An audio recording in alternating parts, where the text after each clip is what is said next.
Excelsior! Welcome, true believers, to EP Daily Stan Lee Spectacular. Today on the show, we're honoring the legendary comic creator's 90th birthday with an amazing look at his life and creations. I really relate to all of them, especially when I'm writing them. When I write each one, I am that character. Sean talks to Stan about his dynamic team-up with one of Japan's most marvelous manga artists. Ultimo is my supreme creation. All the others were leading up to Ultimo. Stan Lee's superheroes are big business at the box office, so we'll take a look at some of his mightiest movies. Guys, I'm bringing the party to you. We run through some of Stan the Man's most memorable movie appearances, plus a sensational look at his influences on video games and much more. Enough said.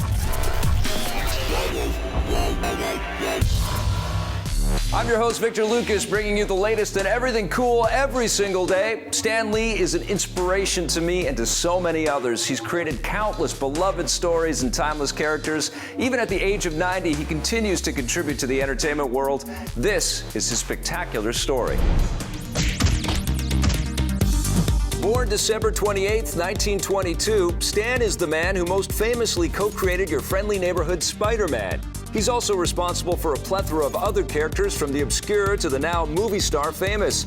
He got his start working as an assistant at Timely Comics, which would eventually become Marvel Comics. The first superhero that Lee co-created was the Destroyer, who appeared in Mystic Comics #6. However, it wasn't until many years later that his more recognizable characters made their debut. In the late 1950s, Lee was tasked with creating a superhero team to rival the Justice League of America from DC Comics.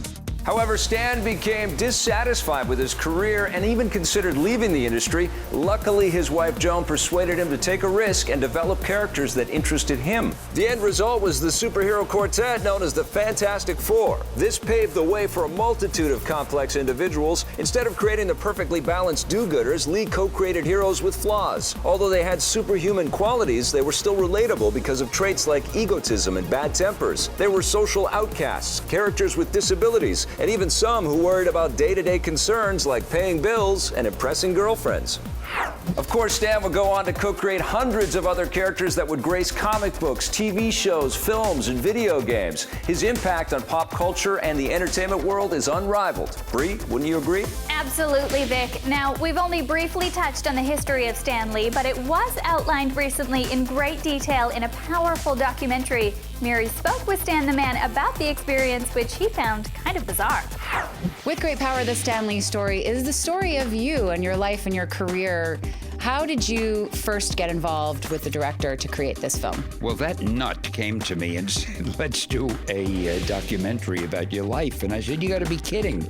I said, at least wait till I'm dead. And the next thing I know, he's following me around, he's taking pictures, and he's interviewing people about me. And I said, he's really serious. And I didn't have much time to work on it. And every so often he'd show up and show me some clips, which were embarrassing as hell. I can't do it. Come on, get up.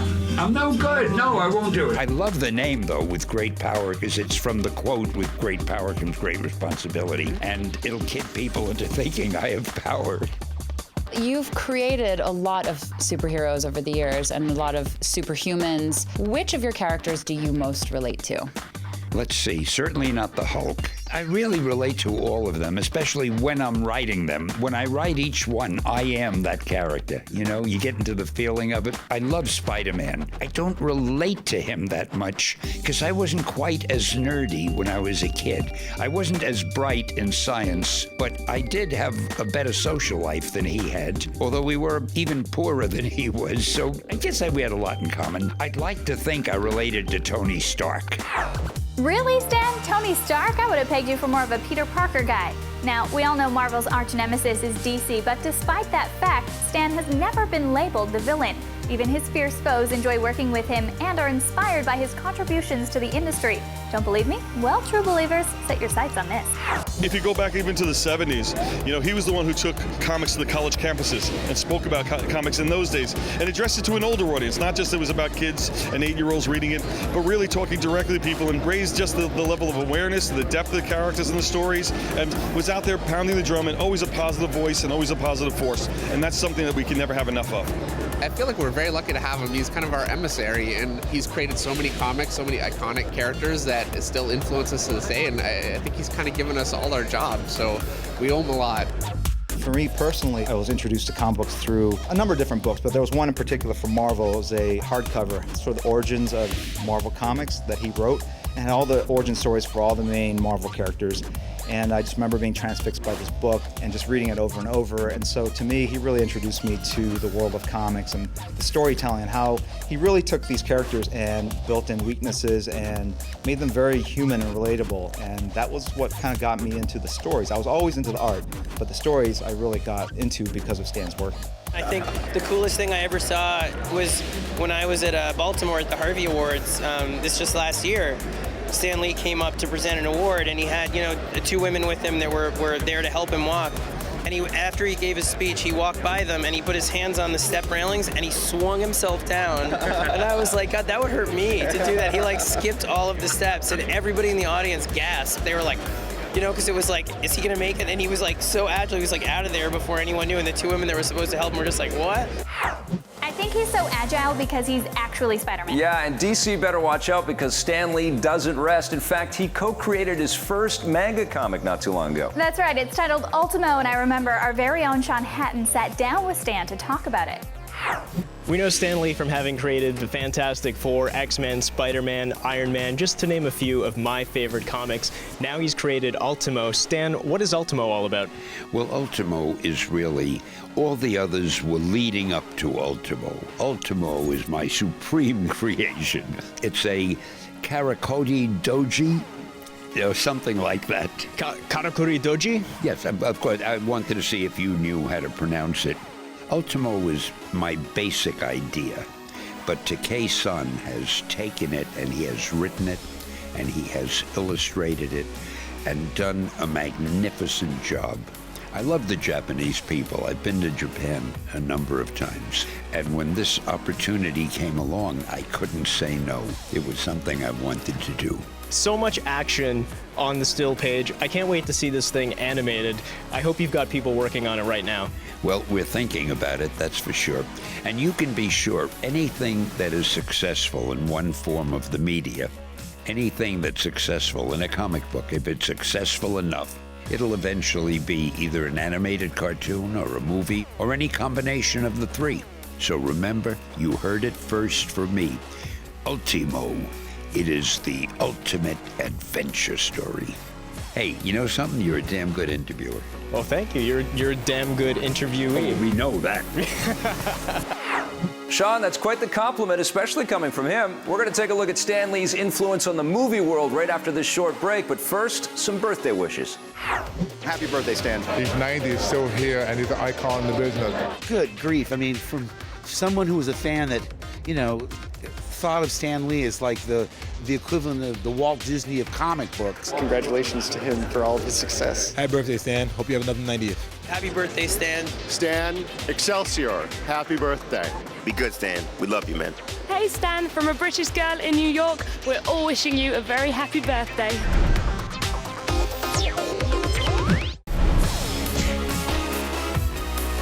I never in a million years when I was writing these things thought that they'd be successful movies. I just hoped the books would sell and I'd keep my job. Welcome back to EP Daily's Stan Lee Spectacular. I still can't believe he's 90. I know, it's amazing, and although he continues to have a huge impact on the world of comics, 2012 has been a marvelous year for his characters on the big screen. Two of this year's biggest films owe a great deal to Stan Lee, The Avengers and The Amazing Spider-Man. And we covered both films. Of course, the biggest challenge was bringing these iconic characters to life using visual effects, a technique that Stan Lee truly appreciates.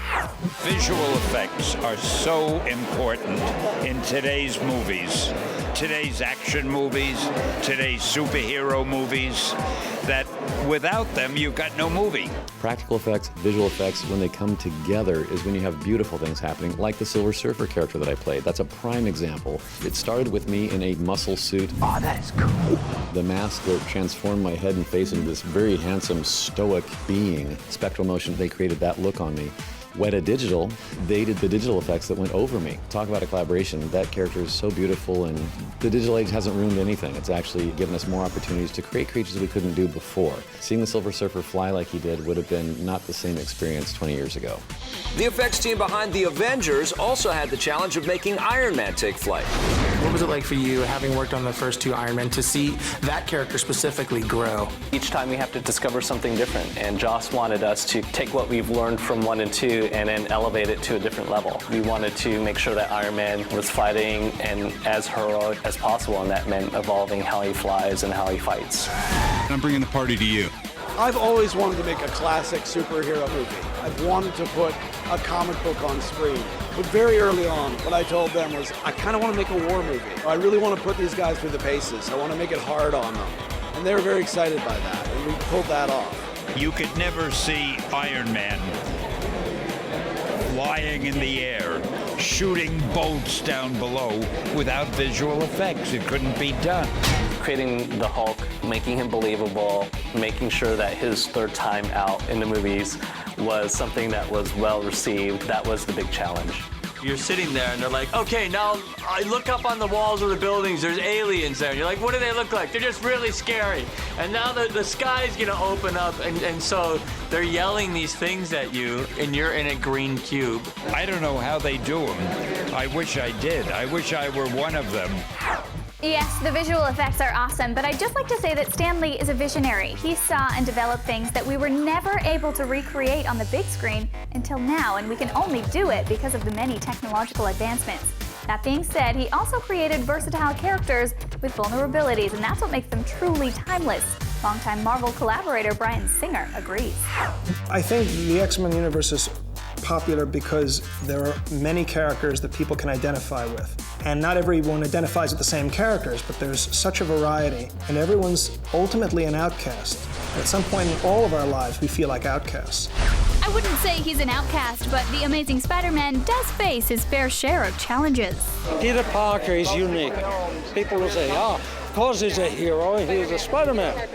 No, Spider-Man comes later. He became Spider-Man because destiny picked the right guy to give these powers to. Peter Parker always has tragedy nipping at his heels. A lot of tough things happen to him. But he's got this humor and this levity and this buoyancy. What makes Spider-Man great is his heart. Stan Lee would agree. And just as Tobey Maguire was a great Peter Parker, so is Andrew Garfield. He's incredibly real. The fans love him. Although Andrew Garfield did learn that with great power comes great responsibility. I knew it was so important to me and to therefore millions of people. I actually held on to that feeling of responsibility in the hope that it would spur me to work harder and harder and harder, and I did. I didn't sleep very much. But I think it was a positive thing to be a fan and to be playing the part. Iron Man is another iconic Stan Lee character, and he'll return to the big screen in 2013 for Iron Man 3. Tony Stark himself, Robert Downey Jr., told us that it's important to keep things basic while also taking risks. The truth be told is, after Avengers, you can't really get any more complex and inclusive than that, so we're afforded the opportunity to take some risks and go back to some basics with Tony. Years ago, you had people who just were comic book fans, and they were the writers. Today, you have people who are published novelists, even writers of best-selling books and screenwriters, and they all want to write comics and graphic novels because they're all thinking, if this is a good one and people discover it, they'll make a big movie of it. Did it work? Superheroes in New York? Give me a break. Remember me? Sure don't. Look great, Hef. Larry King. Larry!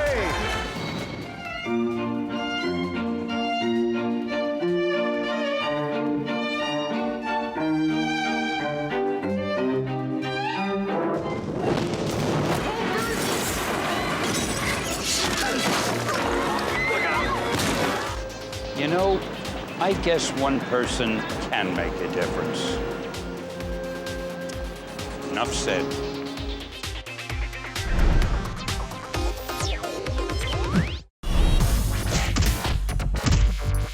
Hey, I got him jumping pretty good. I have an idea. Jump and punch.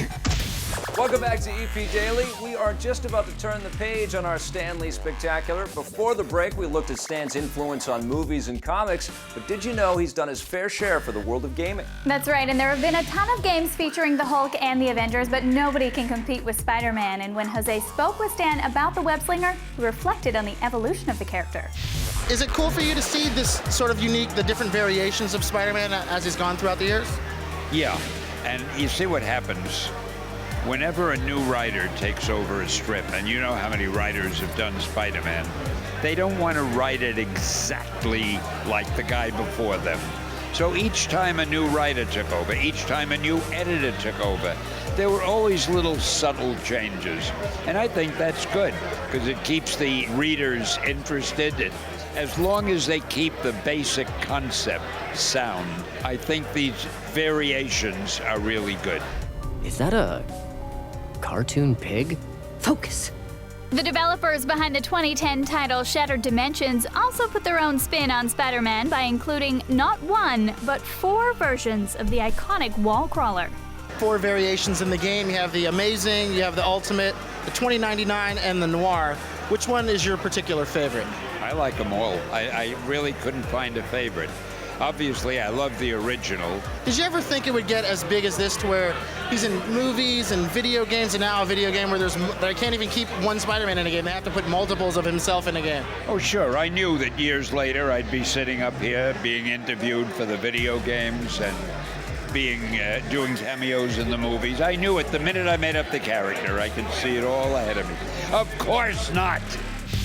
The real Stan Lee is so humble, I don't think he could have imagined where he would be right now, still happily working at age 90. Yeah, and Jose had the privilege of interviewing Earth's Mightiest Hero not once, but twice. The second time they spoke about another game he was proud to be a part of, 2011's Spider-Man: Edge of Time. What is it like for you getting to create characters and then all of a sudden years later have them in so many video games and so many movies, and now you got a brand new Spider-Man to work with? What is that like for you? Well, I'm kind of jealous. Spider-Man is all over the place, and I'm just right here sitting in one room being interviewed, and he's having all the fun. But seriously, it's great. The Spider-Man video game is like the most expensive, greatest movie. It's not only Spider-Man, all of the Marvel characters, they're all over. Sometimes I have to pinch myself. It's hard to believe. Stan, thank you so much. Okay, it was a pleasure. Thank you. That's going to be hard to top. That interview may have been hard to top for Jose, but I think Stan topped it by becoming a playable character this year in The Amazing Spider-Man. He has his own mission, basically, where you have to collect pages of his latest script, which then unlock a comic book that is unique to the Stan Lee pack. And he also recorded a lot of lines. Don't try this at home, kids. Woo-wee! A lot of people are approaching Stan as a kind of a cameo, like what he's done in a couple of movies.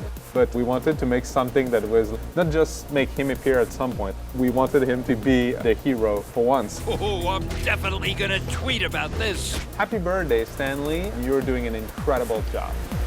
Where do you go from here? Probably home to go to sleep. I've done a lot of interviews.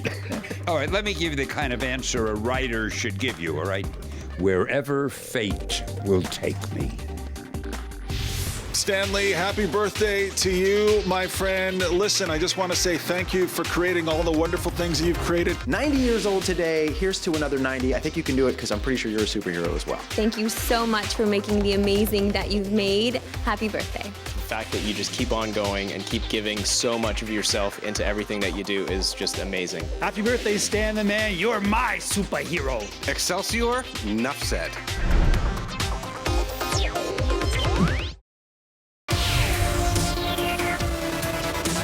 True believers, welcome back to EP Daily's Stan Lee Spectacular. He just turned 90, so we've been reminiscing about all of our time spent with him and celebrating all of his accomplishments. He has a huge heart and is a bit of a softie, so we weren't surprised to learn that he was putting a new spin on the classic tale of Romeo and Juliet. Miri spoke to him about the graphic novel. 1821 Comics and POW Entertainment have partnered to create Romeo and Juliet: The War. Why revisit Romeo and Juliet? Let's put it this way. Romeo and Juliet, it is the greatest love story ever told and the most famous. But there's action also. There's conflict. And Terry Dugas and I, we decided we're going to do Romeo and Juliet, the war. And we'll do it in such a way that superhero fans would love it, but yet people who are into Shakespeare, they too will love it. Because all we've done is taken the feeling of the original masterpiece, put it a little bit into the future, where we have cyborgs and medically advanced humans. But it's still the same story. In fact, I'm getting so thrilled talking about it now. I can't wait till this interview is over and I can go and read it again. You've created a lot of individual, unique, new superheroes. What made you decide to go back and revisit such iconic characters? The challenge. It's something that will be so difficult to do, but if we do it right, it'll be another masterpiece. We've been working on it for a few years. I think we've done it right, and I think the fans are going to love it. What do you hope fans get out of Romeo and Juliet, the war? Oh, I think they're going to get a great story and a surprising story, but they're also going to get some of the most awesome artwork. It's beautiful.